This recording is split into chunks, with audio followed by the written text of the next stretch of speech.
Modern conflict is no longer found on physical battlefields. Power has migrated.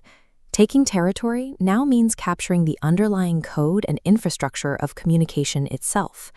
Today, the boundary between state authority and corporate power has dissolved. They have co-authored a digital architecture that filters information before it reaches the public, shaping the very parameters of what can be conceptualized.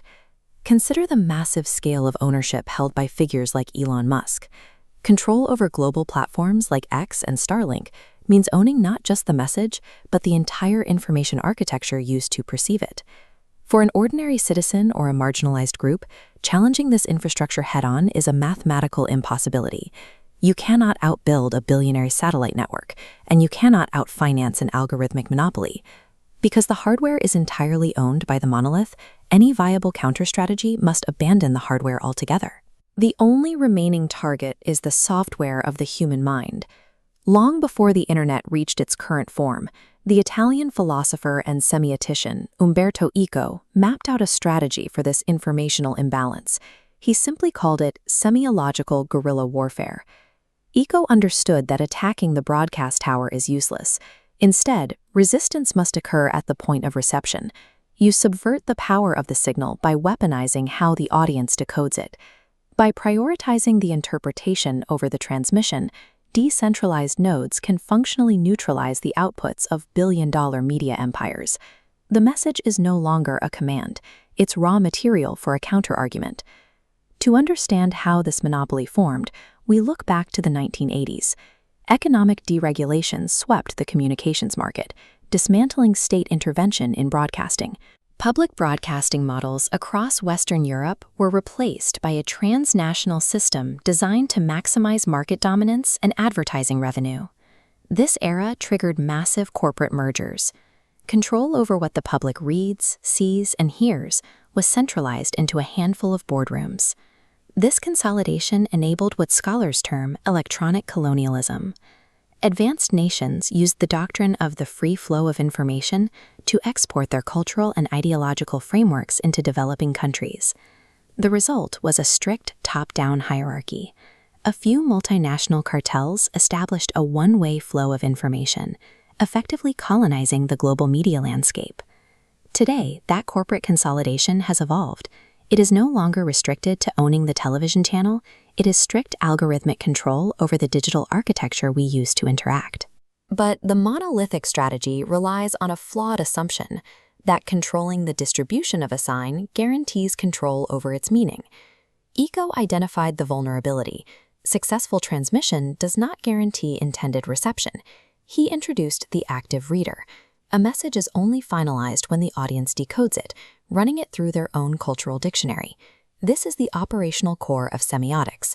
As defined by theorists like Roland Barthes, semiotics studies the hidden rules, codes, and norms embedded within communication by the ruling class. Decoding these signs is a political act. It strips away the seemingly natural appearance of a media broadcast to expose the ideological scaffolding holding it together. Because every message requires a human mind to interpret it, centralized systems face an inherent vulnerability: the audience's capacity to intentionally misread the signal. We see Eco's guerrilla warfare applied in the practice of culture jamming, a tactical strike against corporate advertising. The core mechanic is straightforward. Activists hijack the familiar visual language of massive corporate brands. By slightly altering the code, they communicate a radically anti-corporate message using the company's own aesthetics. This functions as an active refusal to be a passive consumer. It reclaims citizen agency within a culture designed to reduce us to open wallets. Operating directly within the empire of signs, culture jammers turn massive corporate advertising budgets against themselves. The more ubiquitous the original ad, the further the subverted message travels. The tactic fractures the polished mythology of the brand, exposing the sinister labor or environmental realities hidden beneath the surface. By hacking existing imagery, the decentralized swarm neutralizes the monolith's capital advantage. You do not need to buy a billboard to destroy the billboard's intended message. This exact framework dictates modern geopolitics. The aftermath of September 11th inaugurated a highly sophisticated, postmodern semiological war. Western powers generally avoided declaring direct military war on a religion. Instead, they deployed subtle, coded signifiers across global media to equate an entire demographic with backwardness and fanaticism.